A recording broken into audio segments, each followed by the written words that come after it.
उत्तर प्रदेश की बहुचर्चित और विवादित 69,000 शिक्षक भर्ती में दिनांक 21 जुलाई 2026 को माननीय सुप्रीम कोर्ट में हुई सुनवाई में स्टेट गवर्नमेंट के द्वारा जो हलफनामा दिया गया था, उस हलफनामे में एक पॉइंट को लेकर के सबको आपत्ति थी। खास करके जो आरक्षित वर्ग के कैंडिडेट हैं, उनका ये कहना है कि स्टेट गवर्नमेंट ने जो अपना आंसर काउंटर फाइल किया है, उसमें लगभग 5,000 के आसपास ऐसे कैंडिडेट को शामिल कर लिया है जो कि पहली और दूसरी काउंसलिंग प्रक्रिया में उनको इंक्लूड किया गया था, लेकिन उस समय उन कैंडिडेट्स ने अपनी नौकरी ज्वाइन नहीं की थी। देख सकते हैं आप, 4,946 candidate were included in previous merit. Previous merit मतलब जो 69,000 में पहली, दूसरी और तीसरी लिस्ट निकाली गई थी, उसमें ये 4946 कैंडिडेट शामिल थे, लेकिन उन्होंने अपना चार्ज जो है वो एक्सेप्ट नहीं किया। उस समय उन्होंने ज्वाइन नहीं किया, और ये कैंडिडेट चूंकि मेरिटोरियस हैं, इस वजह से इस नई लिस्ट जो कि रीड्रॉ की गई है उसमें भी इनको शामिल किया गया है। अब अभ्यर्थियों का ये कहना है, जो कि आरक्षित वर्ग से हैं, कि अगर ये लिस्ट में शामिल नहीं किया जाता है तो निश्चित तौर पर ये जो कट ऑफ जारी किया गया है रीड्रॉ करने के बाद से, अनरिजर्व का 69.46 है, रिजर्व कैटेगरी में अगर ओबीसी की बात करें तो 65.92, एससी की बात करें तो 60.14 और एसटी की बात करें तो 56.09। अभ्यर्थियों का ये कहना है कि जो 6800 की चौथी लिस्ट स्टेट गवर्नमेंट ने निकाली थी, उसमें ओबीसी का जो कट ऑफ गया था वो इससे कम गया था, 65 गया था। अब अभ्यर्थियों का ये प्रश्न है कि जब 6800 की लिस्ट जारी की गई, उसमें ओबीसी का कट ऑफ इससे कम था, जो कि अब बताया जा रहा है, और अब जो कैंडिडेट को मौका मिल रहा है वो 8270 कैंडिडेट को यहाँ पर नई लिस्ट में शामिल किया गया है। तो जब कैंडिडेट की संख्या बढ़ी तो ये कट ऑफ और कम होना चाहिए था, जबकि ये कट ऑफ ऊपर चला गया। ठीक है, अभ्यर्थियों का ये पॉइंट है। इन्हीं सब पॉइंट्स को सुनते हुए ऑनरेबल सुप्रीम कोर्ट ने भी इस बात पर कड़ी टिप्पणी जताई थी कि आपने ये कैसा लिस्ट बना दिया जिसमें उन कैंडिडेट्स का क्या लोकस है जो कि पहले लिस्ट में शामिल थे लेकिन ज्वाइन नहीं किए, तो आपने इनको क्यों शामिल किया। उस समय स्टेट गवर्नमेंट के एडवोकेट ने ऑनरेबल सुप्रीम कोर्ट में ये बताया कि अगर आप कहेंगे तो हम इन कैंडिडेट्स को यहाँ से लिस्ट से हटा भी सकते हैं। मतलब कि अब जो लिस्ट बनेगी, क्या उसमें इन कैंडिडेट को शामिल किया जाएगा या नहीं। क्या स्टेट गवर्नमेंट ने माननीय सुप्रीम कोर्ट में जो अपना पक्ष रखा इन कैंडिडेट्स को लेकर के, उसमें कहीं गलती हुई है। ऐसे तमाम प्रश्नों का जवाब इस वीडियो में ढूंढने की कोशिश करेंगे, और जो इन कैंडिडेट को शामिल किया गया है, क्या एक्चुअली में इनको शामिल किया जाना चाहिए या नहीं। क्योंकि निश्चित तौर पर हो सकता है कि कुछ तैयारियों की कमी की वजह से स्टेट ने अपना ये स्टेटमेंट ऑनरेबल सुप्रीम कोर्ट के समक्ष रखा, लेकिन अगली सुनवाई में हो सकता है कि इस पॉइंट को लेकर के वो एक मजबूत पक्ष के साथ आए। क्योंकि अभ्यर्थियों का सीधे तौर पर दावा है कि अगर इन कैंडिडेट को शामिल नहीं किया जाता है तो निश्चित तौर पर कट ऑफ और नीचे जाएगी ओबीसी, एससी, एसटी की। तो इस पॉइंट को लेकर के डिटेल में बात करेंगे, और इस वीडियो के बाद से इस पॉइंट को लेकर के जितने भी आपके मन में शंका होगी वो 100% दूर होने की संभावना रहेगी। अंत तक जरूर जुड़े रहिएगा। नमस्कार दोस्तों, मेरा नाम है नीरज, आप देख रहे हैं कैरियर बिट यूट्यूब चैनल। अगर आप इस चैनल पर पहली बार विजिट करें तो इसको सब्सक्राइब करते हुए बेल आइकन को प्रेस करना ना भूलें। सबसे पहले हमें यह समझना होगा कि 69,000 में जो टोटल लिस्ट आई थी, 3 काउंसलिंग हुए थे 69,000 में, पहली, दूसरी और तीसरी। यहाँ पर जो पहली काउंसलिंग हुई थी उसमें जो नंबर ऑफ कैंडिडेट की संख्या थी, अगर मैं एग्जैक्ट की बात करूं तो वो थी 31,000 समथिंग थी। मैं एग्जैक्ट आपको बताता हूं, वो था 31,227। ये टाइम्स ऑफ इंडिया की रिपोर्ट के हिसाब से मैं बता रहा हूं। जो सेकेंड काउंसलिंग हुई थी उसमें जो कैंडिडेट की संख्या थी वो 36,590। हो सकता है कुछ एक अभ्यर्थियों की संख्या ऊपर नीचे हो सकती है, लेकिन लगभग के आसपास इतना ही था। और तीसरा जो कैंडिडेट का काउंसलिंग का लिस्ट निकाला गया, उसमें कैंडिडेट की संख्या जो थी वो 6690 थी। अब इन तीनों को अगर मैं जोड़ दूं, ध्यान से देखिएगा, आंकड़ों का ही पूरा खेल है। इन तीनों को अगर मैं जोड़ दूं तो ये संख्या आ जाती है 74,517। भर्ती कितने की थी? भर्ती तो केवल 69,000 की थी, जबकि तीनों लिस्ट मिलाकर के कितने कैंडिडेट को एकोमोडेट करने की बात हो रही थी? 74,000। तो क्या किसी भर्ती में जितने पद हैं उनसे ज़्यादा कैंडिडेट्स को शामिल किया जा सकता है? नहीं किया जा सकता।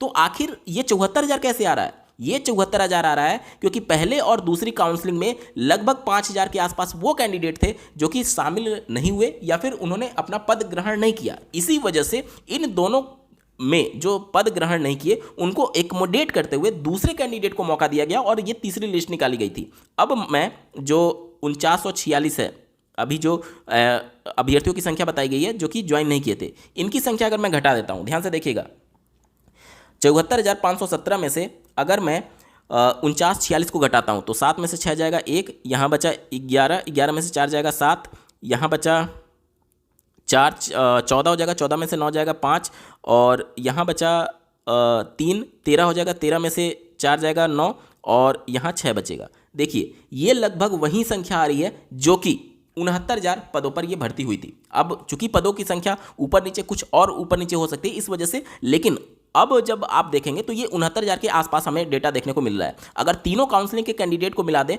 तो ये 74,000 की भर्ती हो रही थी, लेकिन 74,000 पद थोड़ी थे, केवल 69,000 थे ना। तो ये जो संख्या बताई गई है, ये बताई गई है कि ऐसे कैंडिडेट की थी जो कि पहले और दूसरे काउंसलिंग में जिन्होंने ज्वाइन नहीं किया था, तीसरे में तो जाहिर सी बात है उनके सापेक्ष ही दूसरे को भर्ती में मौका मिला होगा। यानी कि चूंकि इतने पद जो कि ज्वाइन नहीं किए कैंडिडेट, उनको निकालने के बावजूद भी ये 69,000 की पूरी भर्ती कंप्लीट हो चुकी है पदों के हिसाब से अगर आप देखेंगे तो। और ऑनरेबल सुप्रीम कोर्ट में ऑलरेडी ये हलफनामा दिया जा चुका है स्टेट गवर्नमेंट के द्वारा कि 69,000 के सभी पद भरे जा चुके हैं इस भर्ती में। यानी कि ये कंप्लीट डेटा को देखने के बाद से अब आप इस निष्कर्ष पर पहुंच सकते हैं कि इस कैंडिडेट ने जो नियुक्ति नहीं लिया उसके सापेक्ष दूसरे कैंडिडेट को ऑलरेडी मौका मिल चुका है। इस बात से आप 100% एग्री करेंगे, मैं ये उम्मीद करता हूं। क्यों मौका मिल चुका है? क्योंकि अगर इतने कैंडिडेट जितने को शामिल किया गया है जिन्होंने नहीं ज्वाइन किया, उनकी संख्या तीनों काउंसलिंग में जितने कैंडिडेट हैं उनसे घटाते हैं तो लगभग पदों की संख्या 69,000 के आसपास हमें देखने को मिलती है।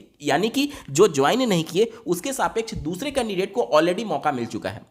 उम्मीद करता हूं ये पॉइंट आप समझे होंगे, ठीक है।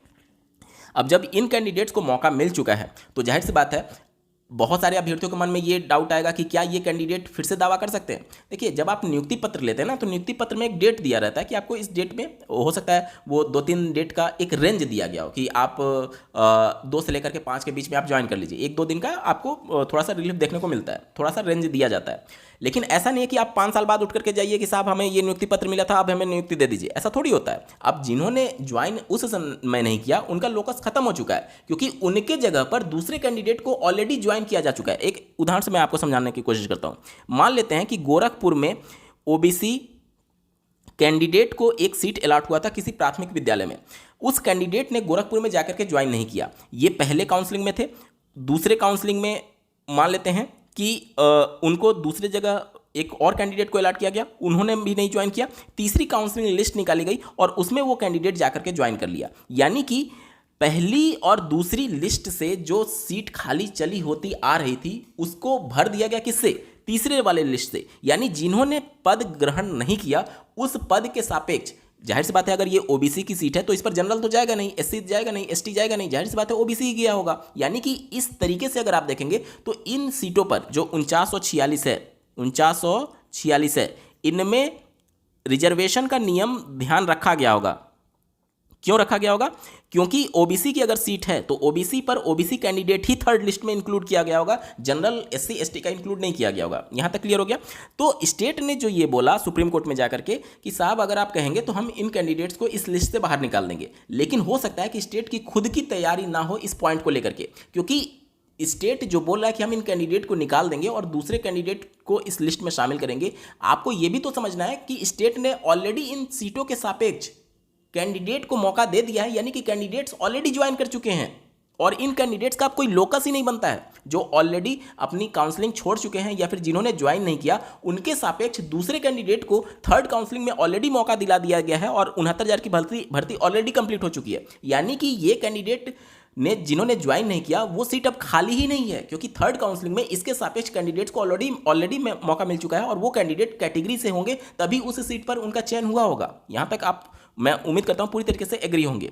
तो ये जो लोकस बताया जा रहा है कि इन कैंडिडेट के सापेक्ष दूसरी लिस्ट निकाली जाएगी जिसमें कट ऑफ को कम किया जाएगा, उसकी संभावना कम है। हाँ, स्टेट ने जरूर ये गलती की सुप्रीम कोर्ट में जाकर के, इस पॉइंट को लेकर के उन्होंने हो सकता है कि पूरा प्रॉपर होमवर्क ना किया हो या फिर सही से ब्रीफिंग ना की गई हो। लेकिन जब लिस्ट रिड्रॉ होगी और इन सभी पॉइंट्स पर फिर से शिक्षा विभाग में चर्चा होगा तो निश्चित तौर पर यह पॉइंट जरूर निकल करके आएगा कि अगर इसके सापेक्ष दूसरे कैंडिडेट को हम मौका देते हैं तो इतने कैंडिडेट, मतलब मोटा मोटी 5,000, तो 69,000 की भर्ती तो ऑलरेडी कंप्लीट हो चुकी है। यानी कि कोई भी सीट अब खाली नहीं है क्योंकि जितने ने ज्वाइन नहीं किया उसके सापेक्ष दूसरे को ऑलरेडी ज्वाइन कराया जा चुका है। और ये कैंडिडेट के सापेक्ष अगर और लिस्ट निकाली जाती है मतलब कि 69 और 5 74,000 की ये भर्ती हो जाएगी।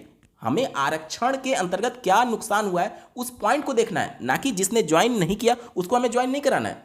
सुप्रीम कोर्ट ने ये बोला है कि आप लिस्ट रीड्रॉ करिए और जो लिस्ट में आएगा उसको आप नौकरी दीजिए। लिस्ट रीड्रॉ करने में जो ऊपर से कैंडिडेट थे सबको शामिल करना, चाहे वो ज्वाइन किया हो या ना किया हो, क्योंकि नहीं भी किया होगा तो उसके सापेक्ष नीचे वाले कैंडिडेट को मौका मिल चुका है, तभी तो 69,000 की भर्ती कंप्लीट हुई। अगर ये ज्वाइन नहीं किए होते तो लगभग 5,000 अभी भी कम होता 69,000 में, यानी कि 64,000 की ये भर्ती होती, लेकिन भर्ती तो कंप्लीट हो चुकी है ना 69,000 पदों पर। स्टेट का खुद का यहाँ पर ऑनरेबल सुप्रीम कोर्ट में हलफनामा है, इसका मतलब 69,000 की पूरी भर्ती कंप्लीट हो चुकी है, यानी कि कोई भी सीट के सापेक्ष कोई भी कैंडिडेट ऐसा नहीं कहा जा सकता कि उन्होंने ज्वाइन नहीं किया। जिसने ज्वाइन नहीं किया उसको थर्ड काउंसलिंग में मौका मिला और किसी ना किसी कैंडिडेट के द्वारा उस सीट पर ज्वाइन किया जा चुका है और वो उसी कैटेगरी का होगा जिस कैटेगरी का वो सीट होगा। उम्मीद करता हूँ चीज़ों को आप समझ पा रहे होंगे। तो ये वाला जो पॉइंट है वो पूरी तरीके से निराधार है। निश्चित तौर पर स्टेट ने कुछ गलतियां की हैं और जिसको हो सकता है कि वो भविष्य में सुधार करके सुप्रीम कोर्ट में इस पॉइंट को मजबूती से रखें और कट ऑफ कम करने की या फिर जिस तरीके से नीचे जाने की बात हो रही है, निश्चित तौर पर कुछ चीज़ें बदलेंगी, क्योंकि 6800 की लिस्ट यहीं लेकर के आए थे और अब 8270 की लिस्ट लेकर के आ रहे हैं। हाँ, एक पॉइंट और मैं यहाँ पर जोड़ना चाहूँगा। बहुत सारे अभ्यर्थियों के मन में ये संशय बना हुआ है कि ओबीसी का कट ऑफ जो 6800 की लिस्ट थी उसमें 65 कुछ बताया गया था, मतलब इससे कम बताया गया था। अब ये कट ऑफ बढ़ कैसे गया? तो आपको समझना होगा कि जो 6800 की लिस्ट थी उसमें जो 1 मार्क्स कॉमन दिया गया था, जिसकी वजह से जिसमें 2200 समथिंग कैंडिडेट थे, याची बने थे, उनमें से लगभग 1200 समथिंग कैंडिडेट को, आई थिंक 1240 कैंडिडेट है, उनको जब 1 नंबर दिया गया तो वो इस लिस्ट में शामिल हो रहे हैं। ठीक है, इस लिस्ट में शामिल हो रहे हैं। तो चूंकि ये पहले 6800 वाले में शामिल नहीं थे क्योंकि उस समय इनको एकोमोडेट नहीं किया गया था, लेकिन अब इनको एकोमोडेट किया जा रहा है, तो जाहिर सी बात है इसमें ओबीसी कैंडिडेट भी होंगे और हायर मेरिट वाले भी होंगे। तो हो सकता है कि उसकी वजह से ही ये जो ओबीसी का कट ऑफ है वो ऊपर चला गया। लेकिन निश्चित तौर पर ये रिड्रॉ करने का पुनः विषय है। स्टेट गवर्नमेंट फिर से इन चीज़ों को क्रॉस वेरीफाई करेगी और ये जो 4946 कैंडिडेट की बात है, निश्चित तौर पर स्टेट की बहुत ज़्यादा होमवर्क करने की इस पर ज़रूरत है, कहीं जा करके वो कन्फ्यूजन में कुछ उल्टा सीधा ना कर दे जिसकी वजह से ये भर्ती और ज़्यादा फंसती चली जाए। इस पूरे मुद्दे पर आपका क्या कुछ कहना है कमेंट के माध्यम से जरूर बताइएगा और ऐसे ही महत्वपूर्ण अपडेट के लिए इस चैनल को सब्सक्राइब करना ना भूलें। इस वीडियो को देखने के लिए आपका बहुत बहुत धन्यवाद। भगवान करे आपका दिन शुभ हो।